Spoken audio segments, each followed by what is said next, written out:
بسم الله الرحمن الرحیم. به نام خداوند بخشنده مهربانم. سلام دوستان عزیزم، شب الهیتون بخیر. البته ممکنه شما الان تو روزم به من گوش کنید، الان شب من دارم این پادکست رو آماده میکنم براتون. خیلی حس و حالم فوق العاده است، خیلی بی‌نظیرم، چون قرار صحبت‌هایی رو داخل این پادکست با هم دیگه داشته باشیم که خودم دیوانه‌وار عاشق این آیه خداوند هستم، این کلام خداوندم که میفرماید و یرزق من حیث لا یحتسب، که از جایی که فکرشو نمی‌کنی به تو روزی میرسونم. و خیلی خوشحالم که میخوایم امشب در مورد این مسائل با هم دیگه صحبت کنیم که خداوند از جایی که گمان نمی‌کنی بهت روزی میرسونه. اما واقعا چطور؟ حتما راجع به این کامل و مفصل میخوایم در مورد صحبت کنیم. بنده علیرضا قروی هستم و خیلی خوشحالم که تو پادکست شماره 5 در خدمت شما هستم. قبلش بیایم مثل همیشه این دعا رو با هم دیگه داشته باشیم که واقعا از خداوندمون بخوایم که کمکمون کنه آگاهی‌های این پادکست رو نه تنها به دست بیاریم، بلکه آگاهیامون روز به روز بیشتر و بیشتر بشه. امیدوارم، یعنی اینو از خداوند میخوام که با تمرکز کافی و تا آخر و چندین بار این پادکست رو گوش کنید. چندین بار، اگه بگم چند 10 بار کمه، چند 100 بار شاید کافی باشه، شاید، چون انقدر باید تکرار بشه که ملکه ذهنمون تبدیل بشه. خب و اون موقع هستش که وای. البته مطمئنم بعد از گوش دادن به این پادکست، حالا نمیدونم میخوابید بعدش یا نه، بعد از شنیدن به این پادکست تو هر شرایطی که باشین یه حس دیگه ای به دست میارید. اینو من مطمئنم. خب همه ما بارها و بارها شنیدیم که میگن خدا روزی رسونه، خدا روزی میرسونه، نگران نباش. و قطعا هم همینطوره که خداوند روزی رسونه بدون یه اپسیلون حتی شک. خب این روزی رسان بودن خدا تو کلام اکثر ما هستش، اما وقتی زندگی ها رو میبینیم انگار این باور هم مثل خیلی از باورهای الهی دیگه در عمق باورها، در عمق ذهن و قلب ما ریشه نداره. در واقع فقط در حد زبان ماست. میدونی چرا؟ چون متاسفانه خیلی همون تا یه مقدار اوضاع سخت میشه سریع به هم میریزیم، استرس میگیریم، نمیدونم نگران میشیم، غرق در حال بد میشیم. و همینطور که بارها و بارها بچه‌ها اشاره کردم، اگه ما واقعا باور داشته باشیم نباید دوچار نگرانی بشیم. وقتی ایمان از دری وارد میشه نگرانی خارج میشه. به لحن پروردگارت دقت کن. وقتی میبینه بندش ناراحت و نگرانه برمیگره با تعجب میپرسه یعنی من برای تو کافی نیستم؟ الیس الله بکاف عبده، یعنی من برات کفایت نمی کنم؟ و در جای دیگه پروردگارمون میفرماید فقط گمراهان از رحمت من ناامیدن. قشنگ معلومه که خدا از نگرانی های بندهاش دلخوره. و همه اینها یعنی نشانه ایمان. میدونی اینه که در هنگام سختی نگران نباشیم. و همینطور اگه باور داریم خدا روزی رسونه دیگه نگران بیپولی و چیزهای دیگه نباشیم. خب حالا میدونید چطور باید در واقع به یک باور عمیق برسیم که دیگه از بیپولی نترسیم؟ بچه‌ها این پادکست یکی از مهمترین پادکست های منه. چرا؟ چون اکثر نگرانی های ما در زندگی همین مسائل مالیه. پس با دقت به من گوش کنید، با دقت. قبلا بارها اشاره کردم، خصوصا در پادکست اگه اشاره نکنم سزل ایمان، که برای ایجاد باور عمیق نسبت به قوانین الهی باید نحوه دقیق کار کردن اون قانون الهی رو بدونیم. چرا؟ چون مغز ما همش دنبال دلیل میگره تا امیدوار باشه، تا قبول کنه و بیشتر ایمان بیاره. تو این پادکست هم میخوایم دقیقاً بررسی کنیم که روزی رسان بودن خداوندمون دقیقاً یعنی چی. خصوصا این که میفرماید از جایی که گمان نمی‌کنی به تو میبخشم. خب البته قبل از شروع بحث لازمه که این نکته، در واقع این نکته جالب رو بهتون بگم. اون همینه که ما هر کدوم ایمان، هر کدوم از ماهایی که تو حداقل داریم این پادکست رو گوش میدیم، ایمان داریم که خدا روزی رسانه، اما این مقدار ایمان متفاوته. مثلا بعضیامون مطمئن هستیم که هیچ وقت لنگ 1 میلیون تومان نمیشیم، ولی سر 10 میلیونه شک داریم. خب بعضیامون هم مطمئن هستیم 10 میلیون برامون جور میشه، اوکی راحت به دست میارم، ولی رو 100 تومن شک داریم و همینطور به بالا. حالا تفاوت چرا هست؟ چون ذهن آدم ها متفاوته، وسعت فکر متفاوته. میدونی اصلا بعضیا نمیخوان که قلبشون رو بزرگتر کنن تا بیشتر دریافت کنن، نعمتهای خداوند، چیزهای الهی رو دریافت کنن. حالا اگه وسعت تفکر ما، وسعت قلب پاکمون به وسعت بزرگی قدرت پروردگارمون روز به روز بیشتر و بیشتر بشه که انتهایی نداره این قدرت، دیگه کلا نگران نمیشیم و دیگه این عدد سقفی نداره تو زندگی ما. الله شاهده که واقعا تو زندگیم نگران پول نیستم، چون میدونم هر موقع اراده کنم گویی پروردگارم برای من اراده کرده است. خیلی میگن قروی منم اگه این اعتبار رو داشتم، منم اگه فلان چیز رو داشتم، منم اگه سرمایت رو داشتم، نگران پول اصلا نبودم.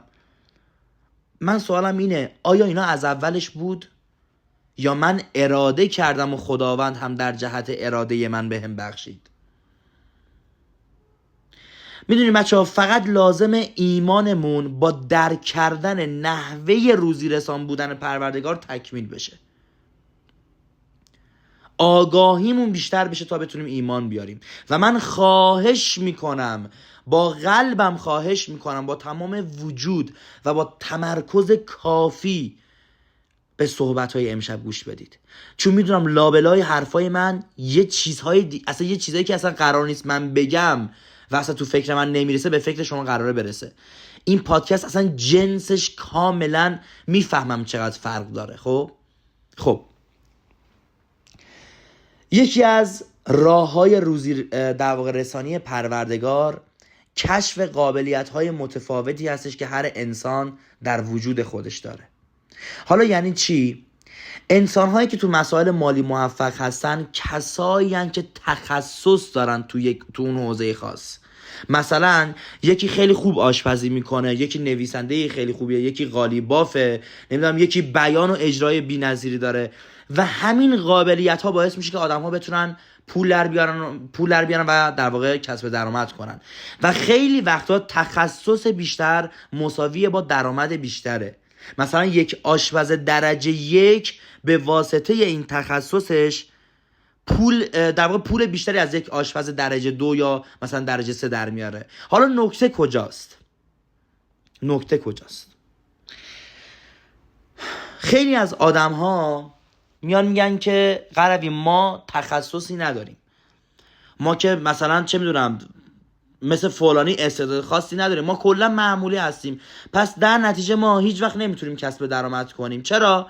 چون قابلیت خاصی در وجود ما نیستش که در واقع بتونیم اون رو پرورشش بدیم. در صورتی که این آدمو دارن یه همچین ادعایی میکنن در صورتی که خداوند هزاران سال پیش توی قرآن آسمانیمون این موضوع رو رد کرد. وای شروع شد. وای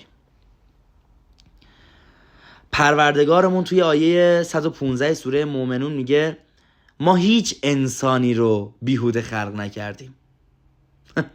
حتما یک حکمتی داشته، حتما یک دلیل خاصی داشته، حتما و یقینا تو در این دنیا کاری رو میتونی انجام بدی و وظیفه‌ای به دوش داری که دیگری از انجام اون کار عاجزه. یقینا و بی برو برگرد تو یک مأموریت خاص داری و اتفاقا همیشه وظیفه هم در واقع همون اون وظیفه الهی، اون مسئولیت شما، مسئولیت الهی شما باعث گشایش در تمام امورات زندگی شما میشه. قشنگه نه؟ جالب اینجاست تو عصر امروز بچه‌ها علم هم این نکته رو تایید میکنه. روانشناسا، دانشمندان معتقدن ذهن هر انسان از 26 هوش متفاوت تشکیل شده. مثلا چه از هوش موسیقی، از هوش ریاضی بگیر تا هوش‌های متنوع دیگه. خب و هر انسان در تعدادی از این هوش‌ها قوی و در تعدادی ضعیفه.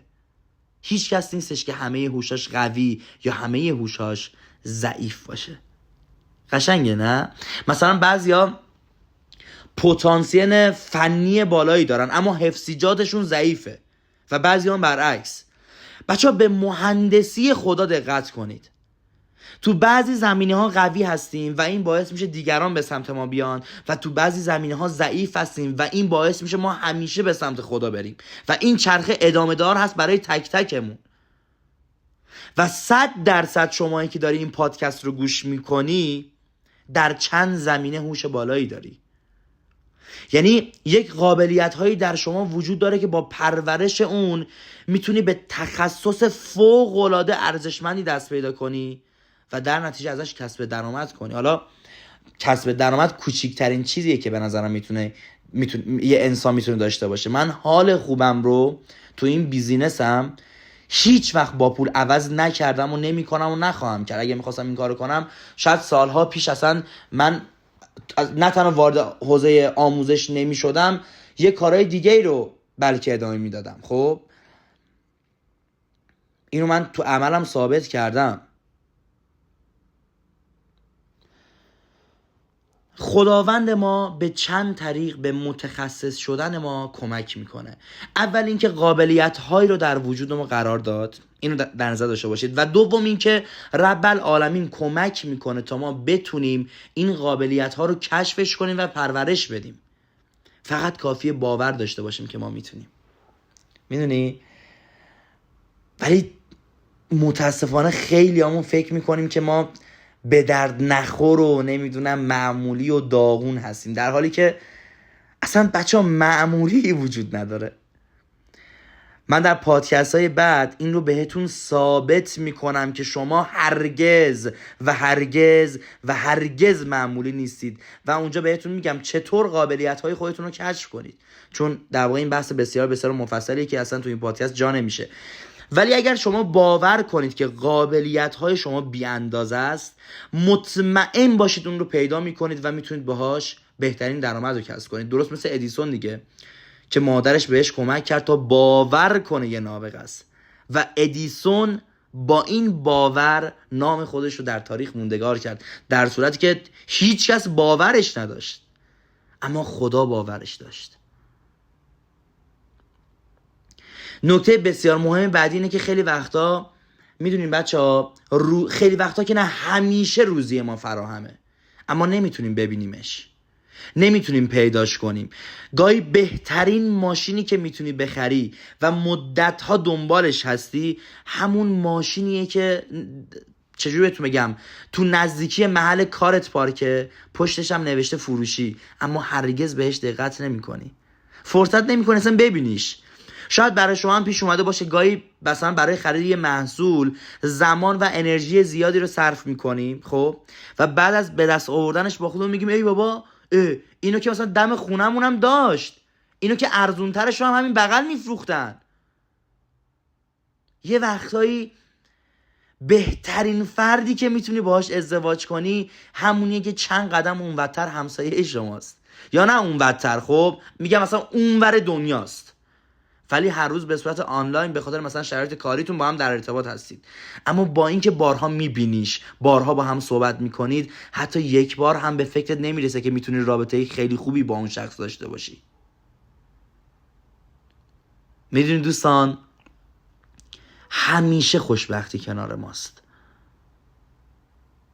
چون خداوند همیشه کنار ماست ولی ما نمیتونیم ببینیمش و خدا میگه که خودت رو به من ثابت کن، من کمک میکنم کشفش کنی. وای خدایا عاشقتم، مرسی که من جون دارم، مرسی که من هستم. خدایا تو آیه 29 سوره رعد میگه تو به قدرت من ایمان بیار، اعمالت رو درست کن، وای من بهترین زندگی رو نصیبت میکنم. یه زندگی که خود خدا بچه خود خدا میگه تو با لهم، خوش به حالشان. برید آیش رو ببینید 29 رعدو، خوش به حال اونایی که با من زندگی میکنن، من بهترین ها رو نصیبشون میکنم. واقعا من اینو تو زندگیم درک کردم ها.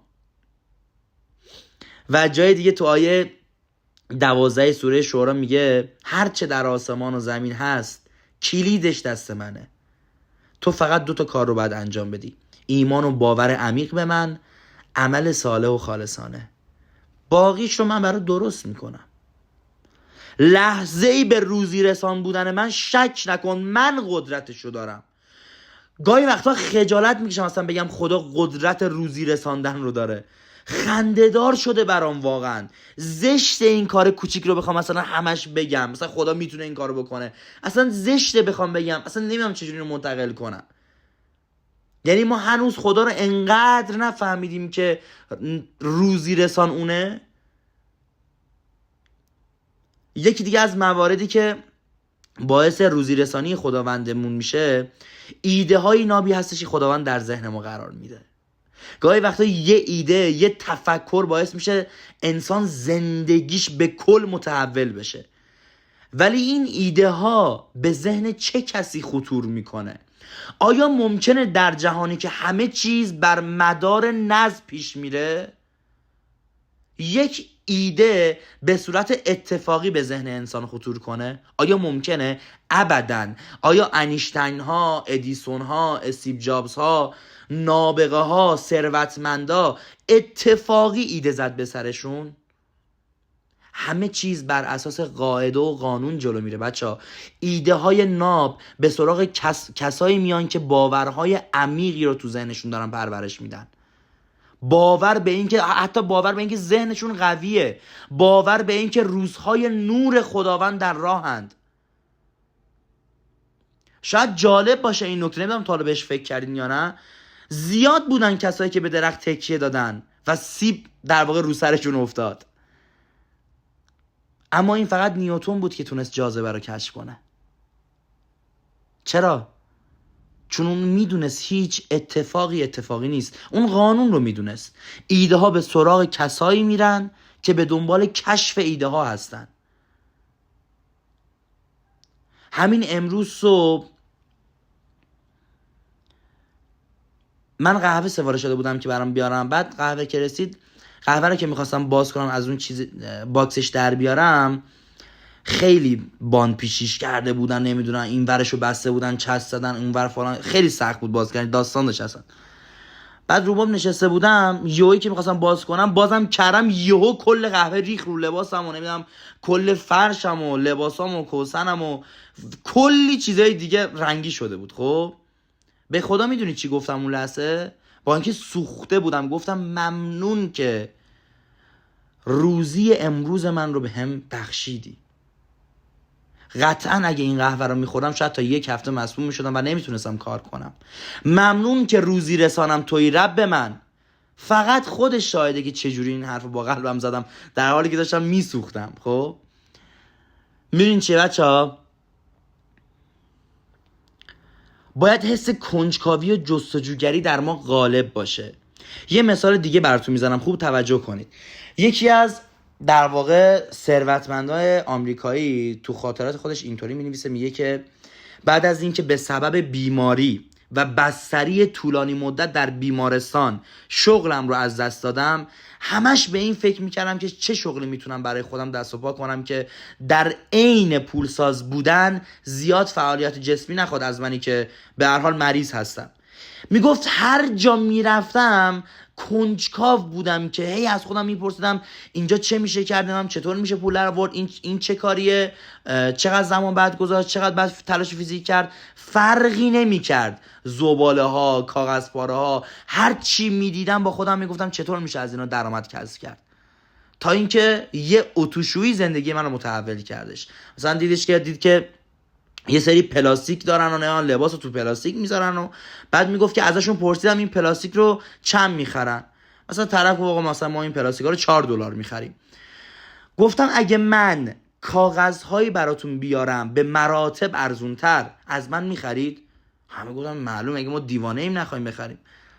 و بعد من رفتم از روزنامه فروشی ها روزنامه های باطله رو به قیمت بسیار پایین تر خریدم و تونستم با فروش اونها به اتوشوی‌های در وسط شهر یه درآمد آسمانی کسب کنم. و تعریف میکرد که مثلا همین مثلا کلی گسترش دادم، بعدها فهمیدم اگه مثلا پشت هر کدوم از این کاغذها مثلا توضیح میداد، خیلی جالب بود. میگفت با یه خرج جزئی دستور پخت یک غذای جدید رو بچسبونن به اون کاغذها، خانم‌ها کاغذها رو دور نمیریزن، یعنی حداقل میخونن. و من با گذاشتن در واقع جایزه های مختلف برای پس گرفتن کاغذهای سالم خانم‌ها رو ترغیب کردم که در واقع کاغذهای رو سالم نگه دارن و اونو برای من بیارن که منم بهشون حالا هدیه رو بدم. به همین راحتی. دیدید چی شد؟ گاهی مسائل از اون چی که فکر میکنیم راحت‌تر حل میشه.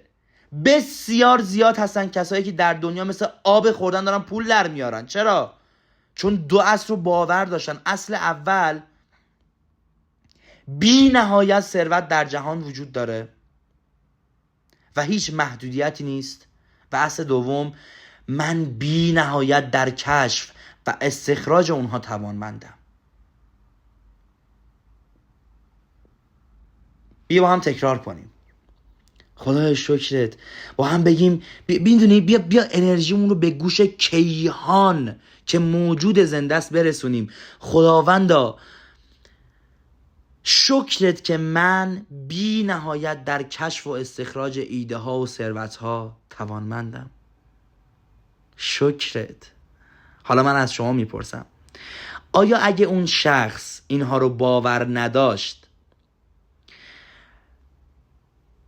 اگر باور نداشت پس از دیدن نمیدونم هر چیزی که میدید، آیا از خودش میپرسید از این چطور میشه پول در آورد؟ اگر باور نداشت، آیا بعد از بیماری سختش دوباره امید به سرپا شدن اصلا میتونست داشته باشه؟ اصلا امید که داشت، مثلا اوکی من میتونم دوباره سرپا بشم، اصلا میتونست به این فکر کنه که ثروتمند بشم؟ ببین باور چی کار میکنه. به اطرافیانت نگاه کن، خیلیا با یه مریضی ساده، با یه ورشکستگی کوتاه، یه ورشکستگی در مثلا چه میدونم خیلی کوچیک از پا در میاد. چرا؟ چون ذهن پر از محدودیته. دیگه نمیشه، دیگه نمیتونم، دیگه نمیشه بلند شد، بدبخت شدم، خاک تو سرم. و باز هم همون جمله معروفی که باهاش زندگی خودم و هزاران نفر از دانش آموزان تغییر دادم: باورهایت رو تغییر بده تا زندگیت تغییر کند. راه دیگه‌ای که خدا در مسائل رزق و روزی به زندگیمون ورود میکنه، وای، بحث برکت مال هست. چی؟ برکت مال. اینکه مالت برکت پیدا میکنه. بچه‌ها برکت خیلی چیز مهمیه. شمالی‌ها یه جمله خیلی خاصی دارن، میگم مثلا برای تشکر کردن میگن که خدا بهت مثلا برکت گاو میشی بده. یعنی چی؟ مثلا حیوانای دیگه وقتی یه بچهشون به دنیا میاد، خیلی از حیونا، مرغ، نمیدونم سگ و خیلی از حیوانای دیگه، مثلا چند تا جوجه به دنیا میاد، چند تا توله سگ به دنیا میاد، ممکنه خیلی هاشون از دنیا برن و ممکنه همشون حتی از دنیا برن. خب اما گاومیش یک یا دو بچه رو متولد میکنه ولی همون دوتا رو بزرگ میکنه، همون دوتا دووم میارن، بزرگ میشن و به این میگن برکت. به دووم آوردن میگن برکت. حالا ما میگم کاری به حیوونا نداریم ما. شاید یکی بگه آقا من دیدم مثلا سگی که 5 تا توله زایده، همش هم زنده موندن، همش هم سلامتن. فقط مثالی بود که الان به ذهنم رسید و میدونم شما هم منظور بنده رو متوجه شدید. و شاید جالب باشه فرق برکت، رزق و نعمت رو هم بررسی کنیم. موافقین؟ قبلا هم گفته بودیم که این کلمات در ظاهر شبیه یکدیگرند، در باطن معنی‌های متفاوتی دارن. مثلا نعمت به اون چیز با ارزشی میگن که به دست آوردی اما معلوم نیست بتونیم ازش استفاده کنیم یا نه. مثلا شما چند کیلو میوه میخرید میذارید یخچال، خب حالا اینکه فرصت بشه که شما از این میوه از تمامش استفاده کنید یا اینکه آخر سر خراب میشه و دور میندازید، این مشخص نیست. به این میگن نعمت. مثلا من یه جا سرمایه گذاری کردم، تو 2 روز مثلا پولم 2 برابر شد. حالا اینکه اون پولو میخوام درش بیارم یا نه با خودمه. شاید فرداش برگرده به همون پول خودم، شاید اصلا کل پول خودم از دست بدم. ممکنه استفاده بشه، ممکنه نشه. به همین دلیل میگن قدردان نعمتهای زندگیتون باشید، چون ممکنه قدر ندونیم و از دست بدیم. میدونید چقدر برای من این اتفاق افتاد؟ حالا رزق به چی میگن؟ به اون نعمتی که استفاده بشه میگن رزق. وای، اگر اون میوه رو میل کنید میشه رزقتون. به همین خاطر مثلا میگن روزی ما این شد که اینجا باشیم، میشن مهمون شما باشیم از این حرفا، یا میگن روزیمون نبود. در کل به نعمتی که استفاده بشه میگن رزق. حالا گاهی وقتا ما یک رزقی به همون میرسه، استفاده هم میکنیم، خب اما ما اصلا متوجه نمیشیم کی تموم شد. با خودمون میگیم اصلا نفهمیدم این پول کی خرج شد، این همه پول بود تموم شد. یکی از دلایل اصلی برکت نکردن اون رزقه، اینکه مالمون برکت نداره. ولی یه حالتی هست شما با یه پولی که خیلی هم زیاد نیست، خب بیشترین بهره برداری رو میکنید، بهترین زمین رو میخرید، بهترین ماشین رو میخرید. من خودم چند وقت پیش، تقریبا 2 ماه پیش فکر میکنم، شاید هم کمتر، با کمترین پول ممکن یه زمین خریدم، تو کوتاهترین زمان ممکن بیشترین سود رو بهم داد. این میشه برکت. اون پول برام برکت داشت، همه کار برام کرد، اون رزقش پربرکت بود برای من. اینجور موقع همه میگن وای چقدر خوب خریدی، چقدر مثلا فلانی مثلا شانس داشت. در واقع این مال برای شما برکت داشته. و خلاصه کلام، به اون رزقی که دووم داشته باشه و بهینه تر استفاده بشه میگن برکت.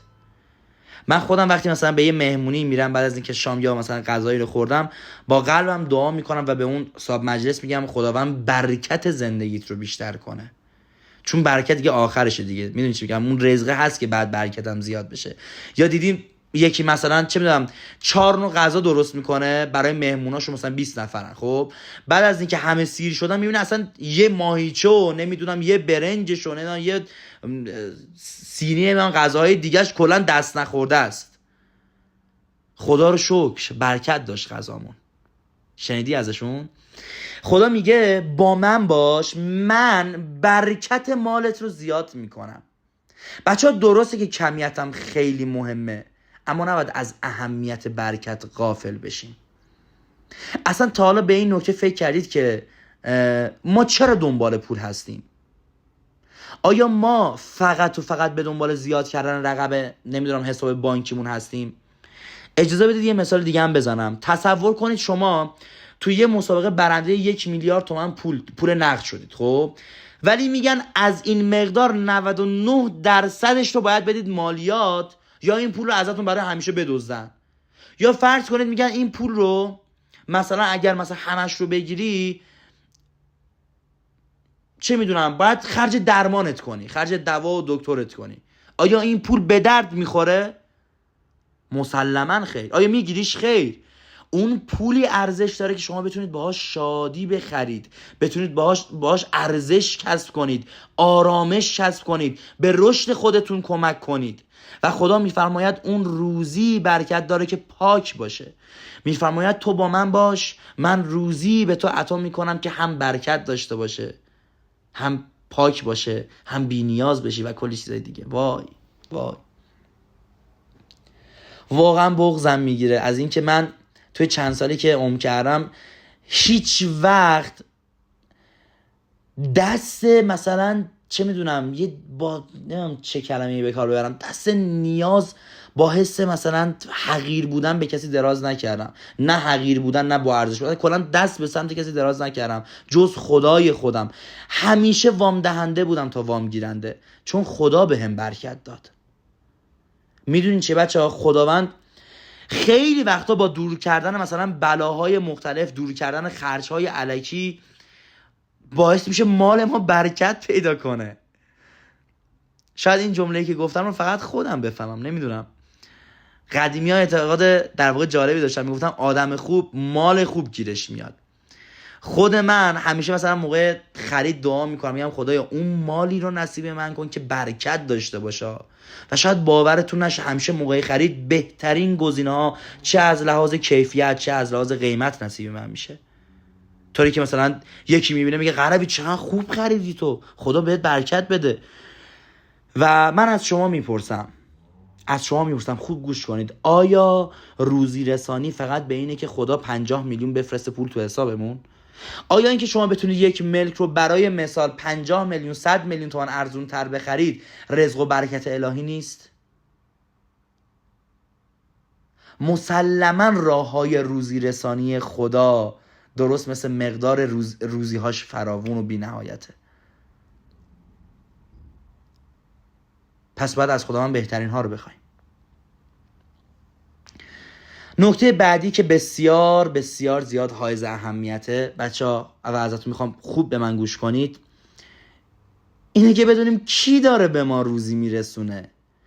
ما از چه قدرتی داریم درخواست میکنیم؟ خدای بالا سر ما کسیه که احاطه داره بر زمین و آسمان، قدرتش از هر چیزی بیشتره. و یکی از صفات خداوند مهربانم اینه که به خدا میگن رزاق. چی؟ رزاق. و چقدر این اسم زیباست که شاید براتون جالب باشه بدونید فرق رازق و رزاق چیه. رازق بچه ها به اونی میگن که روزی رسونه، اما رزاق به کسی میگن که بسیار روزی میرسونه. خدا میفرماید من بسیار بسیار روزی رسون هستم. علیرضا من خیلی میتونم روزی برسونم. خیلی مهمه که این کلمات رو بفهمیم. این که من میگم قرآن کلام خداست، قرآن بی‌نظیره رو نظم و اصوله، چون همه چیزش هم منطقیه هم به قلبمون میشینه. چرا خدا نگفت رازقم؟ میگه من رزاق. چقدر اینو تکرار کرده؟ بسیار بسیار روزی رسونم. من همون کسی هستم که به تمام موجودات زمین و آسمان روزی میرسونم. بعد چطور ممکنه برای تو که اشرف مخلوقات من هستی روزی رسان نباشم؟ همین الان بچه ها، همین الان خیلی از ماها، شاید هم همه ما، خب اگر یه آدم مولتی میلیاردر رفیق صمیمیمون باشه دیگه نگرانی بابت روزی و درآمدمون نداریم، در صورتی که خدا میگه من خالق تمام ثروت‌های عالمم. پس چجوری وقتی در کنار منی خیالت راحت نیست؟ تو داری شعار میدی. وای، من همیشه گفتم به دانشجوام تو رو به پاکی قلبتون به این جمله من خوب فکر کنید که خداپرستی اونیه که خودپرستی رو رها کنه. خدا میگه اگر با منی چگونه با خودی؟ خدا میگه با تمام وجود به من ایمان داشته باش و اینو دائم با خودت تکرار کن. این ذکر رو هر روز بگین. هو الرزاق، هو الرزاق. خدای من رزاقه، بسیار روزی دهنده است. به خودت باید یادآوری کنی که کی از همه بیشتر روزی رسون تره. چرا باید یادآوری کنم قربی؟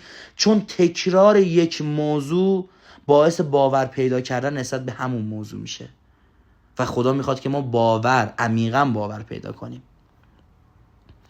نکته طلایی بعدی که میخوام خدمتتون عرض کنم اینه که یاد خدا باعث میشه شما آرامش داشته باشید و در واقع به قول معروف خوش اخلاق باشید. خب و این خوش اخلاقی تأثیر مستقیم داره بر زیاد شدن رزق و روزی شما. پادکست شماره 1 رو یادتون میاد کامل توضیح دادم که یاد خدا چگونه باعث میشه که ما آرامش و رفتار بهتری داشته باشیم و شما هر چقدر که مثبت‌تر و خوش اخلاق‌تر و شادتر باشید انرژی بیشتری از شما ساطع میشه و این فرکانس قطعاً برای شما روزی بیشتری به همراه خواهد داشت. به خودتون نگاه کنید، چند بار شده انصافاً به خاطر بد اخلاقی یک نفر از اون شخص خرید نکردید و برعکسش به خاطر حس خوب یک فروشنده بارها و بارها و بارها ازش خرید کردید. حتی اگر شاید اون جنس هم میتونید با قیمت مثلا پایینتر و با کیفیت بهتر از یه جای دیگه هم بگیری. خدا میگه من صاحب دلها هستم، تو درست رفتار کن. من بر تفکراتت احاطه دارم، به دلشون میندازم که بیان پیش تو، فقط تو از این قانون استفاده کن. میبینید چقدر زیباست؟ تا حالا از چندین جهت بررسی کردیم طریقه در واقع روزی رسان بودن خدا رو و به شما قول میدم تا صبح همیشه در این باره صحبت کرد. اصلا خودش میگه از جایی که فکرشو نمی کنی من بهت روزی میرسونم. خب تا صبح چیه؟ تا آخرت، تا لحظه‌ای که نفس میکشیم میتونیم راجع به این مسئله از داستانهای شخصی خودمون، از جایی که واقعا برای تک تکمون فکرشو نمی‌کردیم و خداوند اومد برامون دستمون رو گرفت و نجاتمون داد، بیایم مثال بزنیم. و به عنوان نکته آخر، ما باید برای دریافت روزی شایستگی خودمون رو به خداوند نشون بدیم. خداوند میگه من اون چیزی رو به تو میبخشم، عطا خواهم کرد که شایسته دریافتش باشی، که تو آل عمران آیه 26 میگه بگو خدایا ای پادشاه ملک هستی، تو هر که را خواهی ملک و سلطنت بخشی و از هر که خواهی ملک و سلطنت بازگیری. و ادامهش میگه که از هر کیو که بخوای عزت میدی و هر کی رو که بخوای خار میکنیش. هر خیر و هر نیکویی به دست توست و تنها تو بر هر چیز توانایی. الحمدلله رب العالمین. قطعا تو، تنها تو بر هر چیز توانایی خدای من.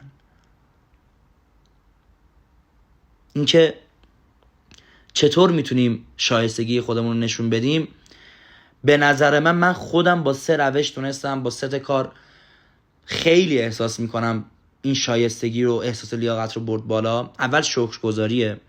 خدا میگه باید ابتدا شاکر اون چی که داری باشی تا من بیشترش رو بهت عطا کنم، چه در کلام چه در عمل. اون آدمی به 1 میلیارد میرسه که قدر 1 میلیون رو هم بدونه، با همون هم بگه خدایا شکرت، از همون هم درست استفاده کنه، از همون هم درست لذت ببره تا نشون بده که شایسته دریافت بیشتریه. و نکته دوم اینکه خیلی خیلی مهمه ما خودمون رو، میگم، لایق و شایسته ثروتمند شدن بدونیم.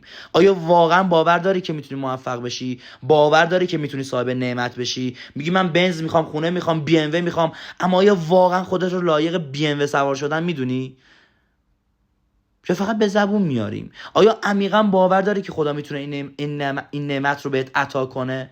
اگر عمیقا باور نداری و فقط در کلام این رو به زبون میاری، فایده ای نداره که. به خاطر همینه همیشه میگم که وقتی میخوای دعا کنی جوری دعا کن که گویا حتما به تو داده خواهد شد، یا جوری دعا کن که تمام شد، به تو داده شد. این سفره پهنه بچه ها، سفره الله پهنه و تو به اندازه باوری که داری برداشت میکنی. و مورد سوم اینه که باید همه تلاشت رو بکنی. همیشه گفتم که خداوند دونه هیچ پرنده‌ای رو در لونش قرار نمیده، باید با تلاشت به دست بیاری. یه نکته جالب بهتون بگم، طبق یه آمار اکثر بچه، خیلی جالبه، اکثر اونایی که کسب و کار ضعیفی دارن خودشون میدونن عیب کارشون کجاست، میدونن ضعفشون چیه، میدونن چی کار باید انجام بدن، چی کار نباید انجام بدن، اما بازم به خاطر تنبلی کوتاهی میکنن. خدا میگه من آمادم کمکت کنم، بر هر چیزی هم مسلطم، هیچ چیز برای من بزرگ نیست. تو میگی وای اون عدد خیلی بزرگه، تو میگی اون عدد دست نیافتنیه، برای من اینو بازیه. حالا با همه این اوصاف اگه تو کم میخوای، تو کم تلاش میکنی، چه کسی مقصره؟ گر گدا کاهل بود تقصیر صاحبخانه چیست؟ به انسانهای الهی نگاه کن، هم فکرشون و هم تلاششون از همه بیشتر و بزرگتره.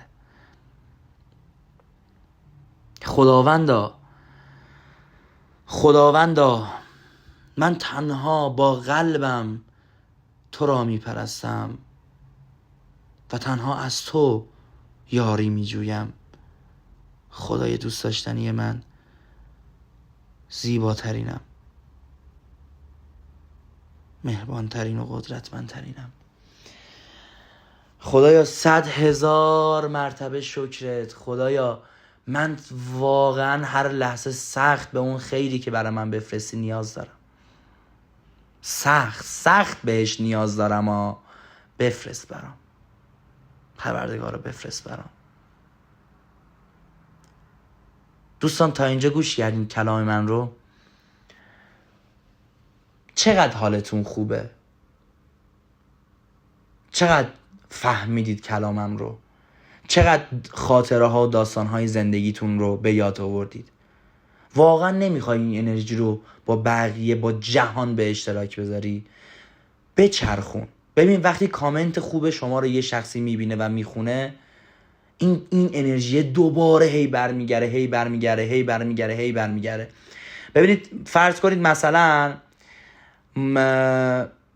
ما 1000 نفریم، خب مثلا 1000 نفر 2000 نفر مثلا کامنت میذارن. خب اگر این 2000 نفر کامنت نذارن، خوب گوش کنید اگر این 2000 نفر کامنت نذارن، میدونید چی میمونه؟ میمونه که همین الان به خودت بگو که من خودم رو دوست دارم. همه لطفاً بگید من خودم رو دوست دارم، من واقعا دوست داشتنیم. اوکی، گفتی؟ چند بار شنیدی؟ 1 بار که تو دوست داشتنی هستی. حالا بیاید بگید که من شماها رو دوست دارم. 2000 بار این کلمه رو میشنوی. برای همینه که من میگم انرژیت رو به چرخش در بیار، نذار بمونه. من شما رو دوست دارم. اگر هممون این انرژی رو به چرخش در بیاریم، میدونید چقدر به خودمون برمیگرده؟ پس حال خوبت رو میگم. من بچه 1000 بار اینو گفتم که آدمی نیستم که بخوام کامنت بذارم جایی. خیلی دیگه باید تاثیر عجیب غریب رو من داشته باشه، یا مثلا یه چیز عجیب غریب باشه بخوام کامنت بذارم. خب ولی اگر واقعا تاثیرگذار بود، به چرخشش در بیار.